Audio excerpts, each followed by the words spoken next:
A gente começa a sexta hoje com uma parada que deixou muito bolsonarista, mas muito louco. A galera perdeu o juízo, que é isso aqui, ó.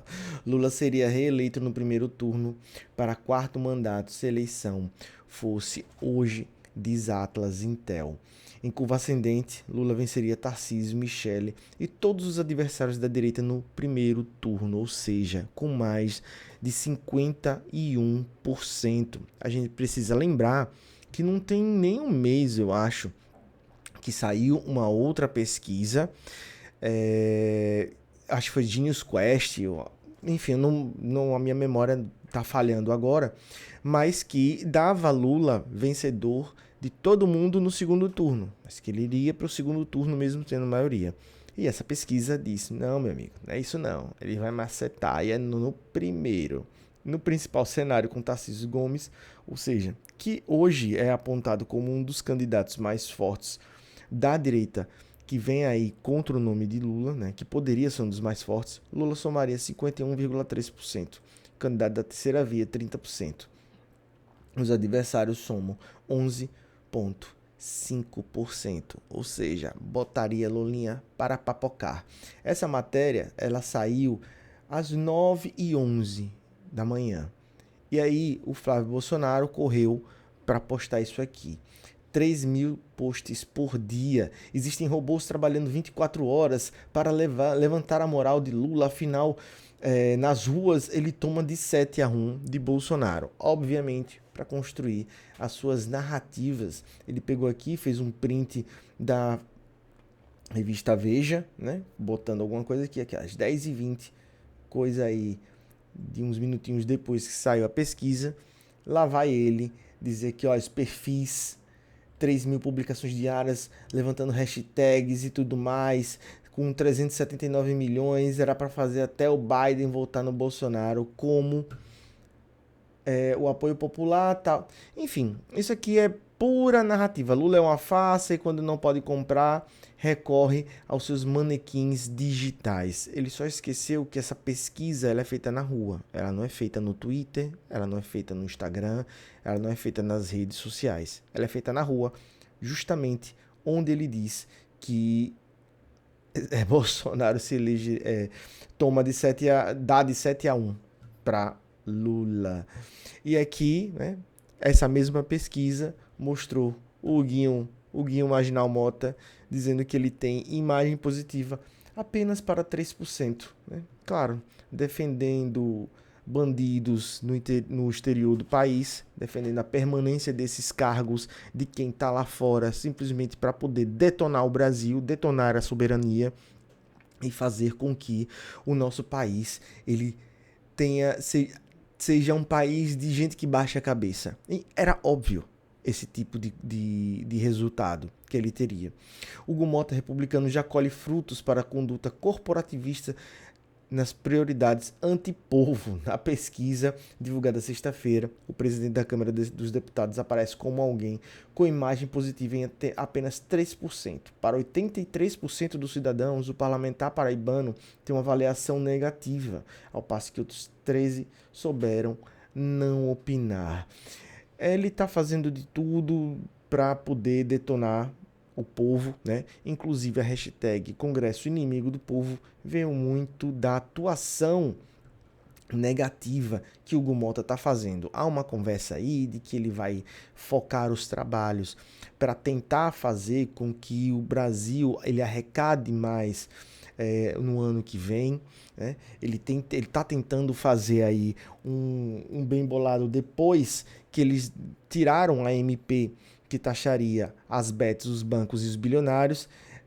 Há uma conversa de bastidor que ele está tentando fazer o jogo ali para tentar aliviar para o governo e aumentar a arrecadação. Mas, né, como diria o ministro que está prestes a cair, que já se aposentou, né, que está caindo fora, perdeu mané.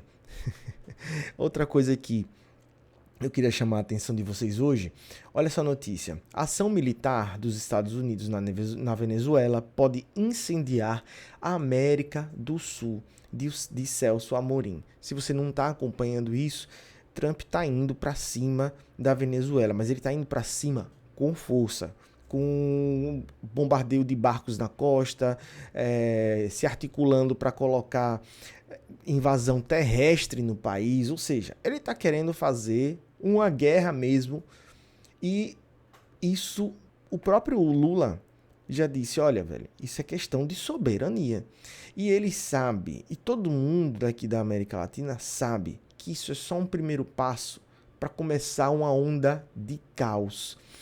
E a coisa que mais piora quando você tem esse tipo de instabilidade, principalmente numa região que a gente sabe que a América do Sul, ela é economicamente mais vulnerável que os Estados Unidos e politicamente também mais instável, quer dizer, até antes de Trump, né? Era politicamente mais instável porque tem algumas ondas. O Milley chega aí para fazer bagaçada e agora tem esse link muito forte com os Estados Unidos. Isso acaba criando uma instabilidade na nossa América do Sul. Tudo isso é potencializado quando a gente vê figuras que deveriam ser, que dizem que são patriotas, mas que deveriam ser, mas que acabam sendo antipatriotas. Veja isso aqui, ó, que a Gleisi Hoffmann botou. Primeiro, Eduardo Bolsonaro pediu tarifaço e as sanções da Magnitsky para atacar o Brasil. Agora é Flávio Bolsonaro, o senador, o 01, que pede a intervenção armada dos Estados Unidos em nosso território. Não tem limites essa vocação dessa família para trair o Brasil. Ele pediu, simplesmente, nesse avanço dos Estados Unidos contra a Venezuela, bombardeia aqui também, aqui tem barco, aqui na Guanabara, aqui, ó. Flávio Bolsonaro é alvo de pedido de prisão, né? Pelo menos alguém fez alguma coisa. Ele pediu para que Trump bombardeasse alguns barcos aqui, porque segundo ele, alguns barcos se assemelhariam de barcos que estão ali na costa, que Trump bombardeou dizendo que estava cheio de droga, e ele agora está, depois de ter pedido que Trump bombardeasse barcos aqui no Rio de Janeiro, ele, né, está aqui, ó, uma fotinha dele chorando, tal, no YouTube, porque teve pedido de prisão. O vereador Pedro Rousseff, do PT de Minas Gerais de Belo Horizonte, protocolou junto à Procuradoria-Geral da República, nesta quinta 23, um pedido de prisão sobre Flávio Bolsonaro por crime de lesa pátria. Acabei de pedir a Flávio Bolsonaro, pela PGR, a prisão dele pela PGR, depois que esse bandido falou que era para os Estados Unidos bombardearem o Brasil. Olha só o nível que chegamos. Um senador da República pedir uma invasão de um país estrangeiro no nosso. Isso é crime, gente. Assim, é sempre um dia para se surpreender, mas nada surpreende. O irmão dele, deputado federal, ele só não tá aqui. Ele só porque ele correu, ele foi frouxo. Mas ele faz isso todos os dias. Todos os dias. Então, assim, qual é a diferença? Vamos ver aqui o que ele diz depois que ele protocolou o pedido de prisão. Pessoal, urgente, acabei de pedir a prisão do Flávio Bolsonaro pela PGR depois que esse bandido falou que era para os Estados Unidos bombardearem o Brasil. Olha só o nível que nós chegamos. Um senador da República pedir uma invasão de um país estrangeiro no nosso. E isso é crime, gente. Então, nós estamos agora denunciando o Flávio Bolsonaro, que assim como seu irmão Eduardo, vão pra cadeia agora. Compartilha ao máximo esse vídeo, gente. Mas nem só de pedido de guerra se acaba com a imagem de uma nação, né? A gente também vê diversas pessoas conversando reclamando sobre coisas que são de direito nosso, são de obrigação nossa como nação. A exemplo do Primo Rico. Não sei se você conhece o Primo Rico, eu vou até me aumentar aqui para cobrir esses comentários, mas ele é um cara que é rico, e ele ficou rico basicamente vendendo cursos na internet, e esses cursos de como você ficar rico, ele acabou ganhando muita grana e muita influência na internet. E aí ele tem a página dele, o Thiago Nigro, e ele faz algumas leituras da economia do Brasil, ele faz alguns comentários do que é interessante, do que não é, e ele critica o Brasil porque a Netflix acabou perdendo alguns bilhões de reais, e segundo ele, né, segundo a própria Netflix, um dos motivos pelos quais fizeram essa perda seria o imposto que aqui no Brasil foi cobrado.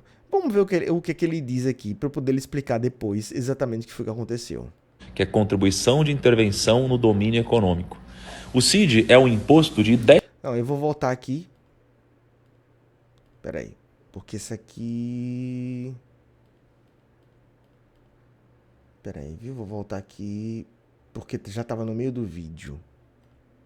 Enfim, vou aumentar aqui para vocês. Deixa eu só... O Brasil fez a Netflix perder 180 bilhões de reais. É isso mesmo que você ouviu. É loucura, né? Acabou de sair lá nos Estados Unidos o resultado da Netflix e foi bem abaixo do esperado. Gente, o Brasil fez perder 180 bilhões de reais a Netflix. Isso não faz o menor sentido. Uma empresa multinacional como a Netflix, gigantesca. Mas vamos seguir aqui. A Netflix divulgou o lucro de 2,5 bilhões de dólares no terceiro trimestre, ou 5,87 dólares por ação. Mas o mercado estava esperando 3 bilhões de dólares, ou 6,97 dólares por ação. Isso fez as ações da Netflix despencarem. Ela perdeu em valor de mercado 33 bilhões de dólares, que dá 180 bilhões de reais. E adivinha de onde veio essa diferença? Mas, gente, isso é um mercado. É a mão invisível do mercado que tirou as ações, que vendeu as ações mais barato, fez despencar. Não foi o Brasil. E você vai ver que não foi o Brasil que fez, perdeu e tal. Não, gente, esse tipo de investimento, né, que faz todo sentido para o mercado liberal. Eu não sei porque que ele está reclamando, né? Faz parte do jogo, pô. Liberalismo econômico é isso. Uma despesa de 619 milhões de dólares com o imposto brasileiro. Vamos lá. O nome desse imposto é CID. Pronto, esse imposto é de 10%. E aí é um imposto aplicado por comercializações de empresas de fora que ganham dinheiro no Brasil. E o que foi que aconteceu? A Netflix, a sede do Brasil, arrecadou 6 bilhões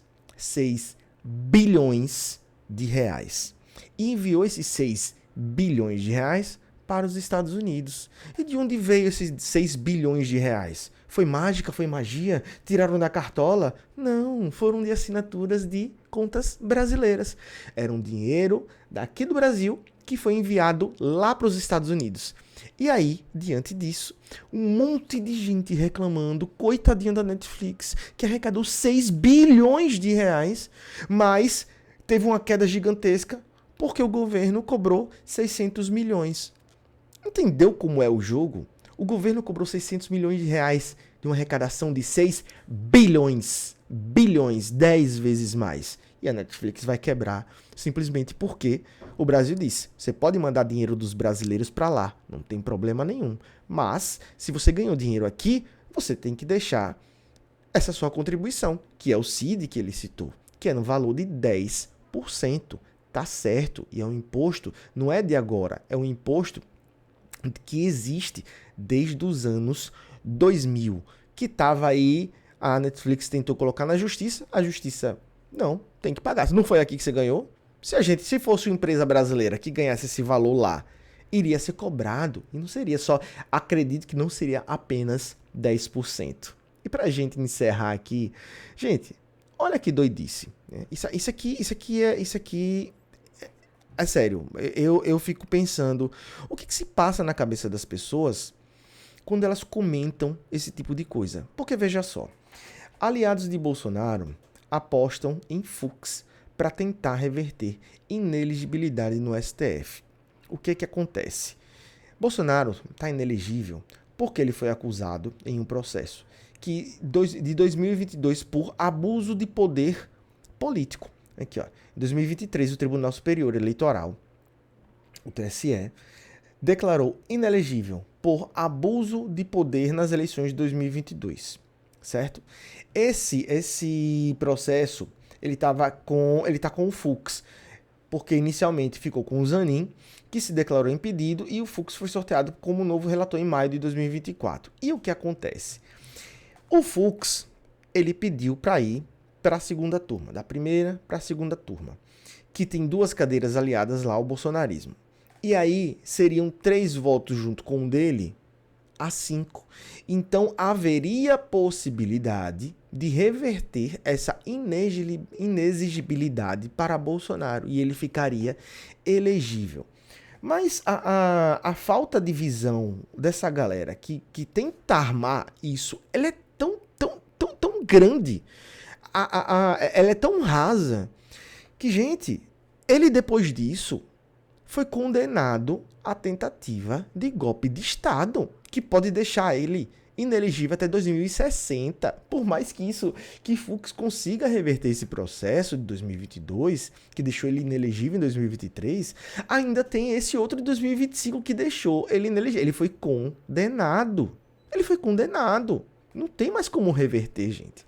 Então, né, vamos conversar com as pessoas que estão fazendo esse tipo de tentativa de moldar a realidade e tudo mais. Sem falar que eu estava vendo algumas análises de alguns comentaristas políticos e eles disseram nessas análises que em consulta com pessoas do mundo jurídico, né, com pessoas do direito, eles dizem que o processo ele é da cadeira. Mas como ele estava, o Fux era relator, se isso vier à votação de novo, nesse processo de 2022, ele vai votar, mas ele voltará na cadeira dele, da primeira turma, entendeu? Então ele voltaria temporariamente para a primeira turma, votaria junto com os outros, né? Com Zanin, com Xandão, com Carmen Lúcia, com Flávio Dino, e aí o ministro novo, que entraria na primeira turma, com a saída dele, não votaria. Ainda existe essa outra possibilidade. Mas digamos que ele carregue, digamos que ele leve, digamos que nesse processo ele torne Bolsonaro elegível novamente. Ele reverta a inexigibilidade. Ainda tem, é isso que eu falei, dos atos golpistas, do qual ele foi condenado.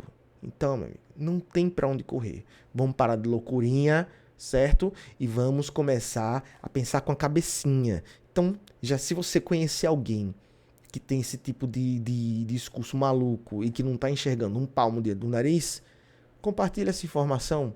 Esse foi o Sem Arrodeios. Meu nome é Vitor Vieira, aqui do Folha em Foco. E nos vemos nos próximos vídeos. Vou indo nessa. Eu espero que você tenha um final de semana maravilhoso. Tchau, tchau.